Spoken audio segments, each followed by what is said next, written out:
Good afternoon, I'm TerryTopCat for TerryTopCat Purrsents for Clusterview.com, and I'm with the wonderful Alan Clayton from the Dirty Strangers. Hello everybody. So we both got our shades on, shaded up. So and we're in the basement as well. How's rock and roll's that, eh? Very rock and roll. Hold on a minute. Is that you there? Yeah, right, we're all right, we're all right. So we're in the legendary Troubadour in Earls Court, and you were telling me that it opened in 1954. Well, this club was actually opened the year I was born.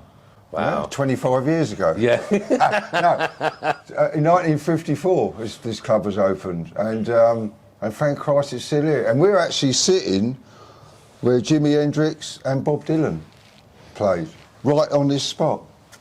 Can you feel the vibes, Terry? Absolutely. Okay. Well, they've actually a little shrine over there. Maybe we'll take some pictures later of to the wonderful Jimi Hendrix, because obviously he lived in London and broke up in the UK first. He lived in our manor, not in Ilgate. Yes, he did. Absolutely. So anyway, we're talking about the Dirty Strangers, and I was talking to you upstairs. First of all, I haven't seen you for 3 years. No. Second of all, thank you for putting us on the list. Third of all, I'm so happy to be here. One, in a legendary venue, the Troubadour in Earls Court, and to see the wonderful Dirty Strangers, who I've seen quite a few times, and you, pre-pandemic, let's go pre-pandemic, you did loads of residencies down here, and it was just such fun nights. So It was at my son Paul, we sorted it all out for us, and it was great. We'd done it, I think we used to do one a month down That's here. right. Yeah, and it was fantastic, with guest guitarists. And guest support bands as well. Guest support bands. We had Tours Tracker, That's one right, of your locals. They played down here. Pink Cigar. Pink Cigar, Yeah, and lots of bands. And we tried to make it West London. Great. Because West is best, isn't it? Yeah, absolutely. Absolutely. Sorry to all you East lot, but we come from West. East might be cool, but it wasn't back then. No, it was all about West, you know, and all the legends that came from there, like you say, Jimi Hendrix, and there's loads of history in West London music. The Clash as well. Sex Pistols. Dirty Strangers. Dirty Strangers. Yes. Tell us about the Dirty Strangers. How long you've been writing music, and you've been obviously the main songwriter, the main guy. Yeah. Well, we formed in about 1978, and that would definitely be to do with punk, because before punk, I was always a songwriter, and I used to play like a songwriter, if you know what that means. Not fiddly. I used to play to write songs. And did you have long hair ever once? I did at one time, of course, everyone did. But when I was younger, I wanted to look older, like we all do. Yeah, absolutely. You know, so and I could grow a beard, so I had long hair and a beard and done it. You know, I did have long hair. I think anyone of my age did at one time. Right. If you didn't, you was a bit square. You know? Well, I went from being a skinhead, and I'm not talking about the National Front lot. I'm talking about the ska, reggae loving skinhead. Which we will love that kind of music. Yeah. So I went from that. My dad was a Teddy boy, so I had that rock and roll music growing up, listening to from my dad. So all the Gene Vincents and all these, Eddie Cochran, Buddy Holly, Chuck Berry. All the greats. All the great ones. And my dad loved all them. And he liked Frank Sinatra as well. Okay. My mum liked Buddy Holly and Sammy Davis Jr., funny enough. And so that was the music I grew up with. In fact, the first song that I ever sung was Bird Dog with my dad when I was 3. 3? Yeah, he used to do the Johnny Is a Joker bit by the Everly Brothers, and I used to do that He's a Bird when I was that big. And then, like everyone should, when you're at a certain age, you've got to discover your own music. You've got to have music that's your own. And what gives you that passion for, actually, I want to pick up an instrument or sing, you know, or write a song? Well, funny enough, first of all, that wasn't what drove me to the music. Music to me was watching people enjoy themselves. That's what attracted me to it. Whenever my mum and dad loved music, and whenever the music was on, everyone was happy. Everyone danced. Very simple, isn't it? It's a simple formula, isn't it? You know, and that's what attracted to me to the music, because it was like, I suppose at school I was always a bit of not a clown, but I was always. You weren't interested. I had other things on my mind and everything. You know, I was very excitable when I was younger. And music gave me that excitement, and I thought, Jesus, you can actually do something that makes people want to get up and dance. We're Which artist would you say that you saw either live or on TV that thought, okay, love them, I'm going to follow them? Well, do you know, when I was younger, there wasn't, when I was younger, there wasn't a lot of music on TV. That's true, yeah. There was no music. There was no, like, Jules Holland or anything. It was Pick of the Pops or Top of the Pops, or every now and again something else. But you must have, obviously the Motown came well, to that the was UK. me. That was me. Right, okay. It was my first music that was mine, and not my mum and dad's, was Stax and Motown. Yeah, great choice. Because I used to go out, and that's the music we used to dance to. We always, and ska as well. Reggae wasn't really about then, it was ska and blue beat. It was just coming out of blue beat into ska. And I loved it because it was music. Makes you happy. It makes you happy and it makes people dance. I mean, there's nothing better than watching people dance, is there? Good, I hope, not bad. Yeah. Well, that's quite entertaining. Do you know too, what? Even if someone's got no shame, if they're a bad dancer, it looks good. Yeah. If they've got no inhibitions. No, that's true. It that does, is true. Yeah. Because they're a very simple formula, because, in the pandemic, I kind of got, mental health went low and I was very depressed. I didn't listen to music for about a year.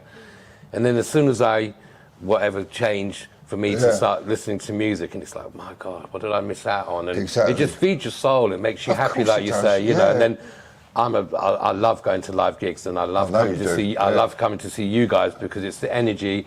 People's always happy. Yeah. You know, even if you don't know the songs, people are dancing, and there's such a great vibe. And they'll always chat to someone or make a new friend, or a friend will be here and be like, hi.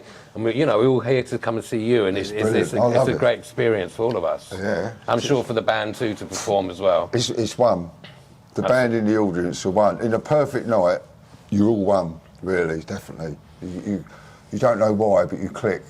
And it's funny, when I was younger, then because of our inexperience of playing and perhaps raw enthusiasm, them nights, they were special, them nights, but now they're quite common. It seems that we've reached a level where we can get that every night, more or less every night. You know, absolutely. And, talking about the pandemic again, a lot of music venues closed. We were talking about the Mau and the Portobello Road, and, I'm just, I know it's still out there, and everyone's got to be safe. But it's just brilliant to have live music back, and hopefully a lot of the live venues, and like this one since 1954, stays open. Yeah. Well, this did stay open during the pandemic. Did it? Yeah. Oh, fantastic. Well, no, what I mean, it stayed open since. Exactly. Yeah. But it had to sell the next basement. That's why. Okay. So this used to be. I mean, they've changed it all around, but as you know, before it used to be like two different rooms, right, so they had to sell one off and do. So they've gone for all this just to keep the music here, which is fantastic. Brilliant. Brilliant, So carry on to when you formed the band. What was the early lineup, or how did you meet other musicians or music lovers? Well, my first lineup was for a friend at school called Ian Roberts, and he could. I was always envious of him because he played his uncle's band at the weekend. And, playing, we was only 14, 15, but he was going to clubs and pubs and all that. And what I found that I could do, I've always been able to write lyrics, if you probably know, that's the strong point. The music's a vehicle to carry my lyrics, definitely. Right. A dancing vehicle, to carry my lyrics. And I just, he had a little setup in his little council flat. He lived with his mum and dad, and we formed the two of us made an album which never got released. I've still got it. I just wrote all these very basic blues R&B songs, and we called ourselves the Blakeys. You know what the Blakeys are? No. A Blakey is one of them steel tips that you had on your heel. Okay. You know them little horseshoes? Yeah. Well, they're called a Blakey. Right. Okay. And because we was young, we had this thing like, you can't get lower than the Blakey. Thought it was cool to say that, because the Blakeys are at the bottom. And you still have the I've music? still got the demos, Oh, wow. And you should release it one day. Yeah. And so it was him originally drumming, because he could drum. My wife Jackie's, I went on, I've got to get the year right now, went on holiday in 1973 when I was 19, 18, and It's the same time that I met Jackie in Newquay that year. Oh. And her friend, Jackie's best friend, met Steady Ray, which is the bass player in the Dirty Strangers. And when we come back off holiday, we both found out we could play instruments. So with my mate from school, the drummer, we sort of initially formed the Dirty Strangers. It was named after a Brownie McGee and Sonny Terry song called Stranger Blues. Okay. That's where I got the name from. And we got a lead guitarist in. And the thing was, back then I didn't really know. I thought if a drummer could play the drums, he could play the drums. I didn't realise all the different styles that went on. Now, when my school friend decided he didn't really want to go through with it, we advertised for a drummer, and he turned up with double bass drums, and I thought he must be twice as good. And I'm not realising that they're a bit of a pain when you get drummers who do all that sort of stuff, which is not what I want. So Alan Brooks, anyway, he turned up, and I've just been through a succession of people because I won't give up, Terry, and not everyone's got my stamina. Well, you shouldn't either. No, yeah. So I hope you don't mind me asking, so when did you kind of had your association, when did you meet Keith Richards? Well, I met Keith. I used to be a bouncer and I used to be a bodyguard, security and all that sort of stuff. And my friend in 1980, my friend Joe Seabrook, who's not with us, he'd become, out of the group of us that used to do all this stuff, he'd become the Stranglers' bodyguard, and then he'd become Keith Richards' bodyguard. Oh, no, sorry, Big Country's bodyguard. Wow, okay. And then Keith Richards' bodyguard. And this bloke, Joe Seabrook, he was a big fan of me and my group. He loved it, he really loved it. And now I realise how special it was, because he actually said to Keith, I want you to meet this person, because I think you'll really get on with him. And back then it seemed quite normal, but now I realise that to actually, when you're with someone like Keith Richards, to bring a stranger in is a risk, because you don't know what they're going to be like.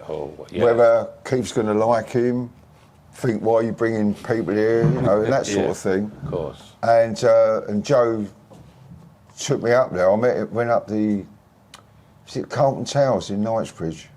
I think it's called the Carlton Towers, big roundy sort of big building there in Knightsbridge. I was staying there, and I went up. I'd just been working on a building site all day, so I was a builder, and got there about 9 o'clock after I've had tea and everything, and I said to my mate, when are we going to see Keith? He said, don't get up till 2 or 3 in the morning. Oh no. So anyway, so we hung around, and then I remember being taken in. It's the very, very first time I met him. Joe, my mate Big Joe, he said, this is Alan I told you about, Keith. They, everyone says they remind them of the early Stones, the raw early Stones. And he went, oh, I have to check you out then, because I can't remember what we were like. That's classic. And then 2 days later, I played him some demos that Ronnie Wood had played on. I'd already met Ronnie Wood by then. And one of the lines is from a song called Here She Comes, is I've just got in from Paris. And I've never been to Paris by then. I've never been anywhere, right? So Keith said to me, have you never been to Paris? I went, no. He said, well, I'm leaving in 2 days. I'll send my car round. And he said, he flew over to Paris. He left me with a sword stick and a guitar and said, I'll send my Bentley round for you and he'll drive you to Paris. I said, I'll meet you in Paris. So I'd only known him for 2 days. Wow. And this Bentley turned up with a chauffeur in Shepherd's Bush. I jumped out with my guitar, his guitar and a sword stick, which you'd never be able to take on a boat now, would you? What have you got to declare, Saul? This big sword stick, is that all right? Yeah. And so we went over to Paris, and we picked up Keith's dad, Bert, on the way down, and Keith had only just reconciled with him after a long, long time. And Keith put me and Bert up in this place next to the French president somewhere. Wow. And we stayed there for a week. I hung out with Keith, hung out with his dad, Bert, who's no longer with us, obviously. And the thing is, I think I could have stayed there longer, but I had a gig in the Wellington, Shepherd's Bush, right? And I said, listen, I've got to go back, I've got a show. Do you remember the Wellington on Shepherd's Bush Green? I don't. It's where Burger King is now. It used to be a big all pub, right. big life pub there. So I actually I left to come home to do a gig in Shepherd's Bush, and I've been friends with him ever since. Really close friends. Yeah. Wonderful. Yeah. And a good friendship, proper friendship. You know, not a rock and roll. No. No, I mean we hardly ever talk about that sort of stuff when we with each other, because we just talk about stuff. Absolutely, Yeah, like it should be. Like it should be, yeah, exactly like it should like be. that. You ask my money, no, that can't be right. I always want when I come home at night. Every time I'm gonna make a move, you never freeze. Oh, you're so easy to please.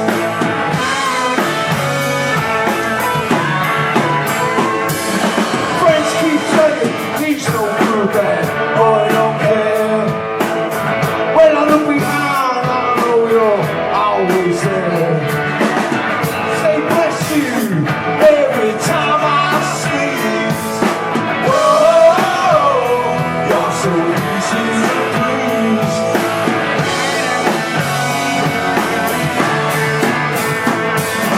What could I say? How could I mind if you told me where to go? I know you're head breeze, smoking the breeze, when your heart beats telling you, oh no!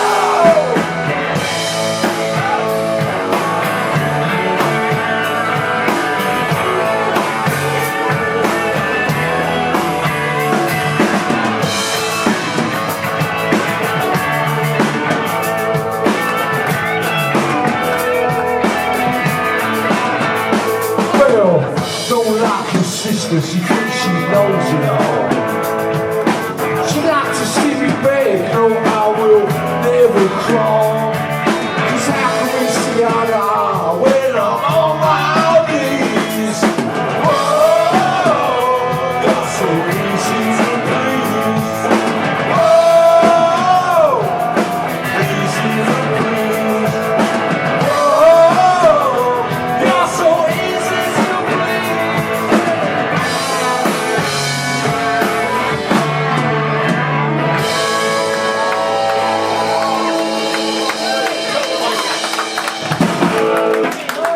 So, how many albums have you guys recorded? 5. Okay, and you were telling me you've been I was asking you, have you been writing? And so, tell me how it was for you guys in the pandemic, because a lot of musicians were actually being quite creative and writing. Well, in the pandemic, I was lucky enough to have a book written about me. Right. So, tell us about the book. And a bloke called John Wombat, he's done a book on Johnny Thunders, guitarist out of Stooges. Jeez, I've got his name now. Brian Gregory. Ashton. Yeah, Ron Ashton. Ron Ashton, yeah. Brian Gregory from the Cramps, he'd done a book on him. So it was a good lineage. Oh, great lineage, yeah. James County. Oh, wow, yeah. And then he'd done a book on Brian James, who you know is a really good friend of mine, really close friend of mine for 40 years. And Brian said, I think you should interview Alan. I think you'll find him interesting. So John Wombat interviewed me about Brian for Brian's book, and then done a couple of blogs. I never knew what a blog was then. It's just writing on a computer, isn't it? Yeah. Really?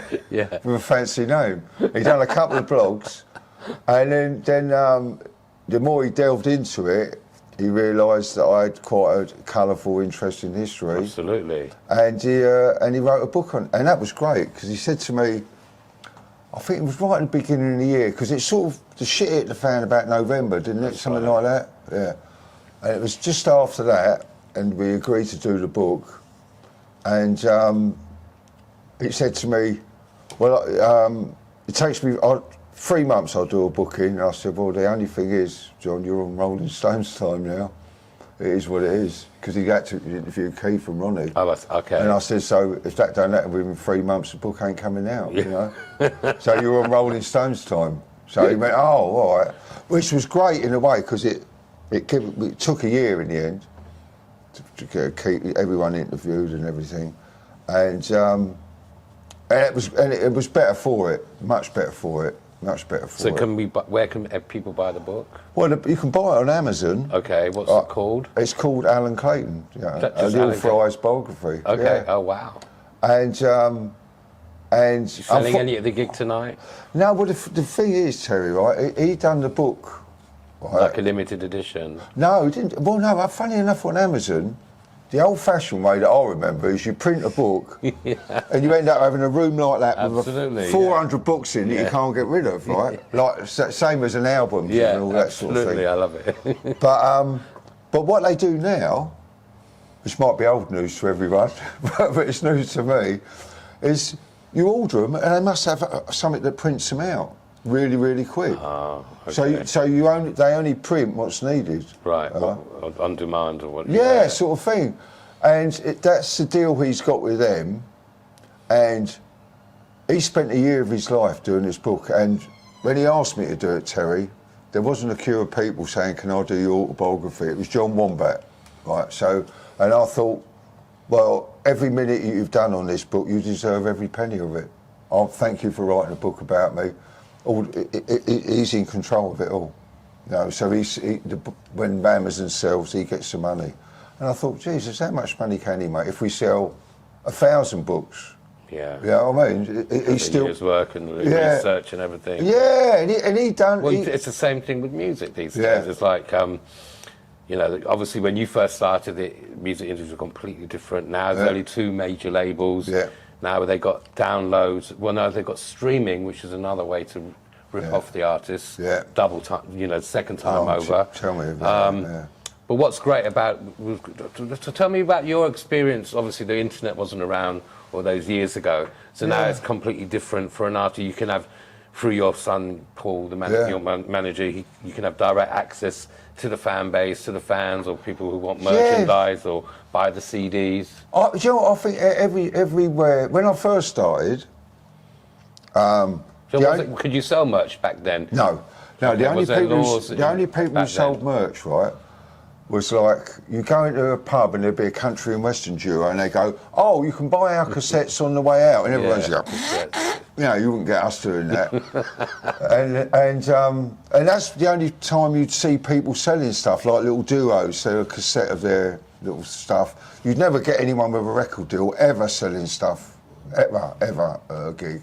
Because it must be to do with the record company. Well, and it's all to do with a certain style and that's true. Perception and all that, which has sort of gone because you got all your money from the record company. Supposedly. So the record companies sorted all that out. And people, you wanted people to go to a record shop. That was the whole experience. Yeah, go in a record shop. absolutely. Have you got the so-and-so album? I remember I took my brother into. Do you remember Tower Records on Kensington High Street? Yes, I remember. Yeah. Yes, that was a good one, actually. Yeah, I remember taking my brother in there to buy our album, and our album was playing on the shop system. Oh, that must have been So cool. the experiences like that were brilliant. Yeah. You know? Or when you hear your song on the radio? Oh, yeah. You know, that's a. I mean, people like Keith. I mean, that must have been. I mean, they're 60 years. I mean, when they first heard it, that must have been the same experience for them when they heard their music. And, definitely. You know, and that's what, like you said, we're coming back to about music and and it gives people joy. You want people to make people happy. So you write songs for yourself, obviously, but then obviously it touches people. Yeah. So coming back to the pre-pandemic, you did your residency here and had loads of different guests. So when the pandemic, you had the book. I had the book. So that took a year of real. Because when you do the book, suddenly everyone's name, date, you have to remember. time becomes really important. You know what I mean? You know, if you say, I was there with John and George, and you don't mention Jill, it's a catastrophe. You know, it is. Because everyone's, and rightly so, everyone's got a place in everyone's life. Absolutely. And everyone likes to feel valued. Yeah, valued, that's right. Everyone likes it, and you should make people feel valued. So the big part for me was, for a start, because it was over a 44-year period or whatever, for a start, when you've been having a rock and roll stuff, your memory isn't You don't. You know what I mean? The memory's not as good as what you might want it to be, especially for dates and everything, because you're always moving forward. You don't think about what's going on back there. So, first of all, it was trying to get everything in a chronological order. And you know, I was just trying to help him because I've had like Paul's my 7th manager. Right. You know?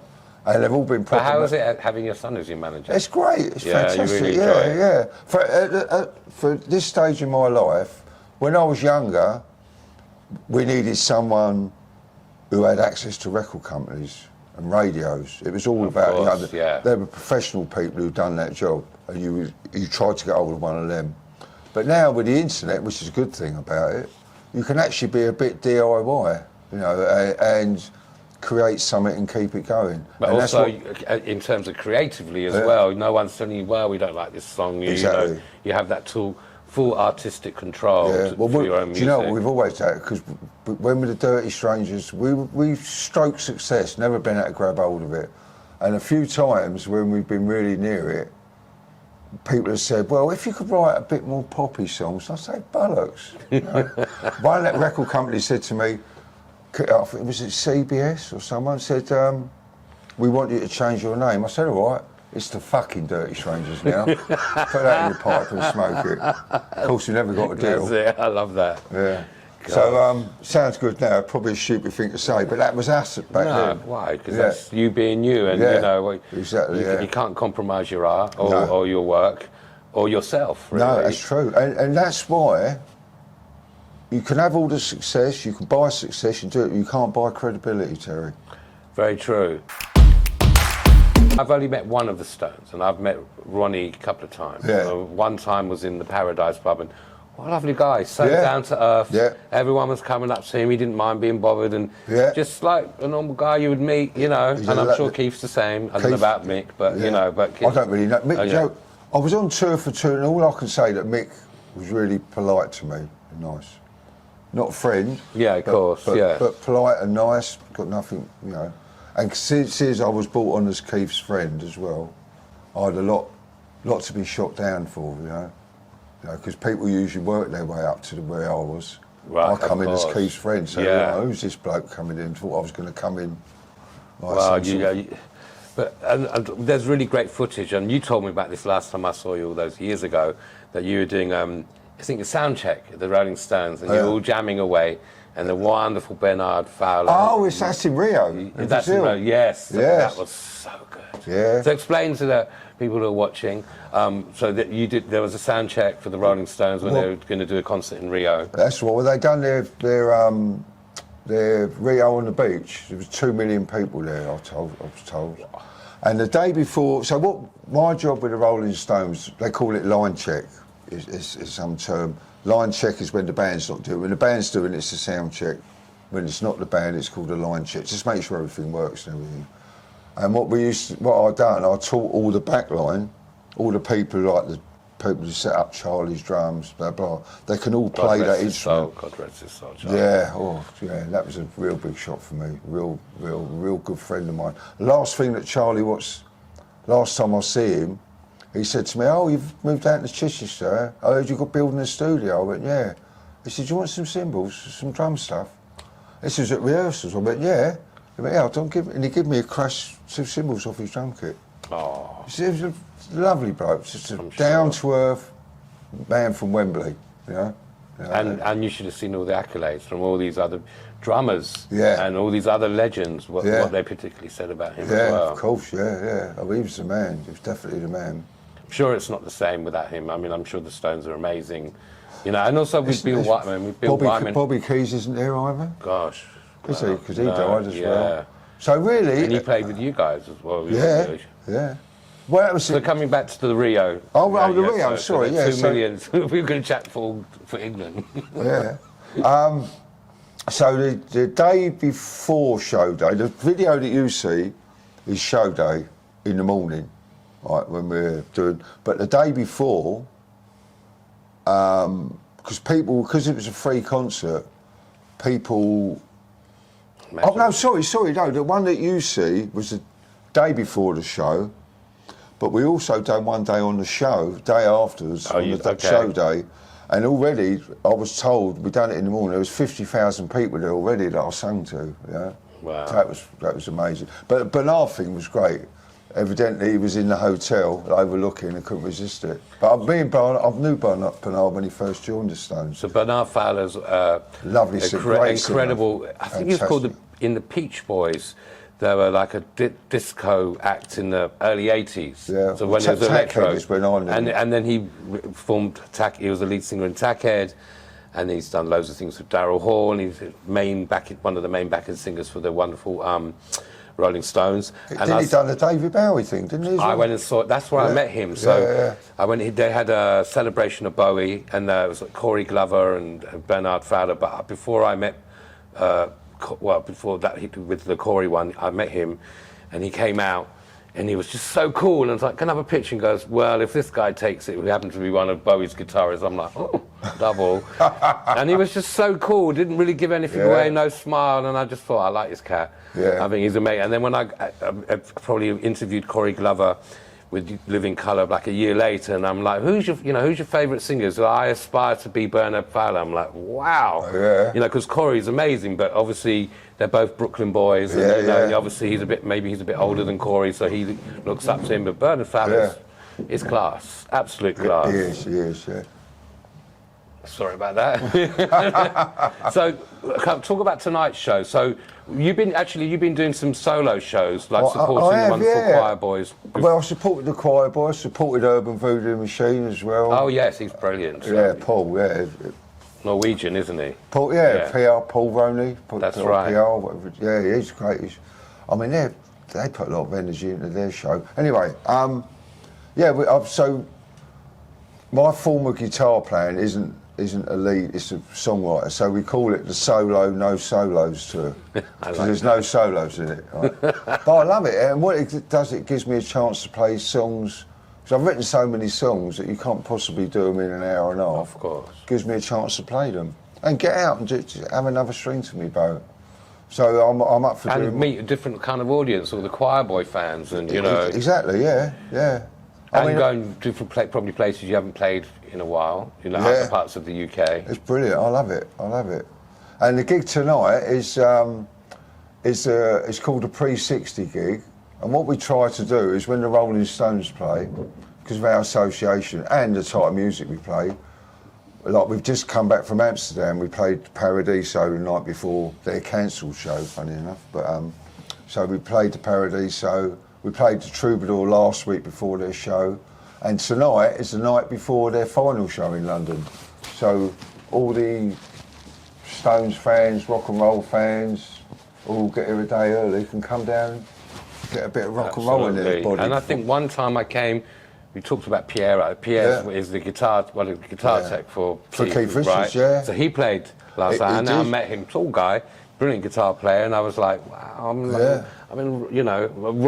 rock and roll to yourself. And Angie Brown was singing. Yes, that's right. Because she used to be a backing singer in the Dirty Did she? She started off as in the Dirty Strangers. Oh wow, I didn't know that. Before Bizarre Inc. and everything. Yeah, she was the engineer's girlfriend in the studio we was at. We said, we need a backing vocalist. She said, well, my girlfriend sings a bit.